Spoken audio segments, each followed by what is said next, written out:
Okay, we just got back from our rollerblading adventure, and as you can see, the high energy dog has a very different disposition right now.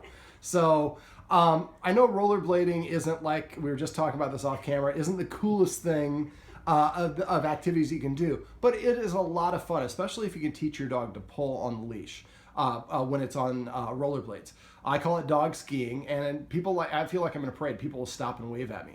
So I covered this in the last video because there might have been some wind. I want to cover it here. If you have a dog that does not pull when you put it on rollerblades, you're moving faster. The rollerblades make a sound. It's a little disorientating for some dogs initially. So what I do is I put the dog on a leash and I tie the end of the leash to a heavy chain, and I jog with the dog. And as it's jogging, I repeat a command word. Like I'd say maybe, what's a good word? Medium.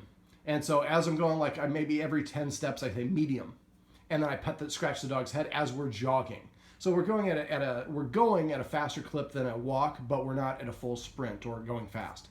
And do that for maybe a block, and then give your dog some recovery, and then walk a little bit.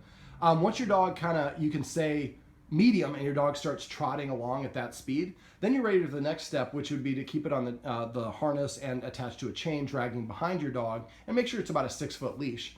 And then I would run fast. And when I'm doing that, I say charge is my command word to go fast. And I say charge as we're running. Now, we can only run really fast unless you're in really good shape, a block or two. So basically just do that, and then about every 10, when you're running, you say it maybe every 15 paces. And then after a while, when you're rollerblading with your dog and you say charge and the dog takes off, make sure you give her a platitude. Good girl, or whatever you normally would say, or just add sugar in your voice. Charge, yay, charge, charge. And let her know that and you'll see, as you saw in the video above this, she starts bounding, she starts kind of jumping around, and she's having a good time. And dogs are athletic, and athletes enjoy showing off how athletic they are, and dogs are no exception. So if we get them pulling on rollerblades, not only is it fun, it is an extraordinarily effective way of burning a dog's energy, and it's very efficient.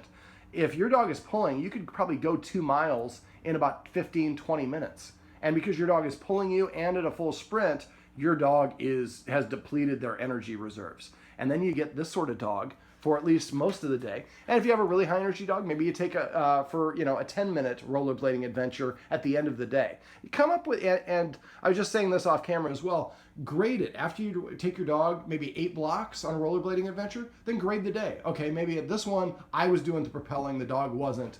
But we went 8 blocks, and then the rest of the day, the dog was pretty good. So I'm going to give her a C+.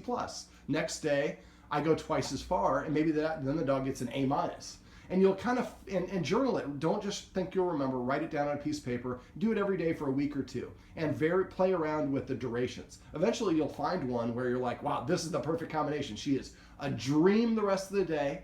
It's easy for me to get it knocked out in the morning, and then I can go about my day. And because she's so easy to work with, I don't have to spend all this time doing maintenance throughout the day. We don't realize it's a minute here, 3 minutes there. At the end of the day, that's like half an hour. Mm-hmm. So if you just burn 20 minutes on the rollerblade, you get a nice, tired Mabel like this. Look at that. She won't even move her head. A tired dog is most certainly a happy dog. Happy Halloween, Mabel.